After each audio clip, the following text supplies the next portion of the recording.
नहीं पहुंचाई जाएगी। इसलिए बाबा साहेब डॉक्टर भीमराव अम्बेडकर ने लखनऊ 4 बाग के जनसभा में कहा था, एससी एसटी ओबीसी यदि एक साथ मिलकर संघर्ष करे तो, यदि एससी एसटी ओबीसी एक साथ मिलकर संघर्ष करे तो, यदि एससी एसटी ओबीसी एक साथ मिलकर संघर्ष करे तो सामान्य वर्ग के लोग उनके पैरों के जूतों के फीते खोलने में गर्व महसूस करेंगे।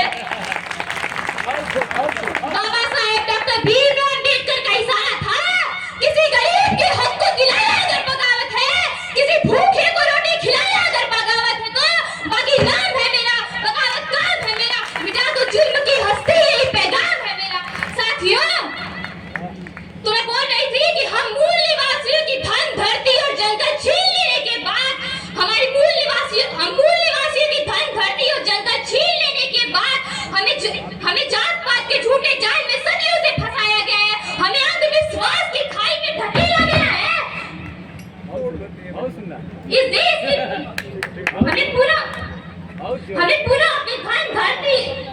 अपनी धन धरती को पाने के लिए आर्यों को इस देश से बाहर का रास्ता दिखाना पड़ेगा। हमें बाबा साहेब के विचारों को मानना पड़ेगा। साथियों, हमें यह भी मानना पड़ेगा कि जिस तरह अब्राहम लिंकन ने सदियों पुरानी दास प्रथा को समाप्त किया था, अमेरिकी नस्ल भेद को खत्म किया था, ठीक उसी तरह बाबा साहेब डॉक्टर भीमराव अम्बेडकर जी ने भी भारतीय संविधान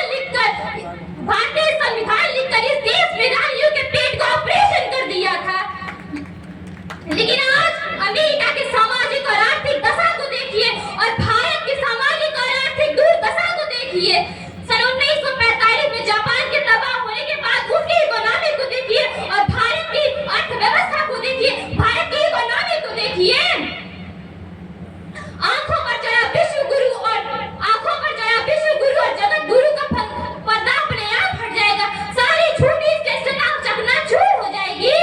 अंत में मैं एक बात पूरे दावे के साथ कह रही हूँ कि बाबा साहेब की फिलॉसफी को मानने, समझने और उस पर चलने के अलावा अब और कोई रास्ता शेष नहीं है, जिससे कि संपूर्ण समाज का उद्धार हो, संपूर्ण भारत एक ऐसा भारत बन सके जिसमें सबको मुफ्त शिक्षा, सबको दवा,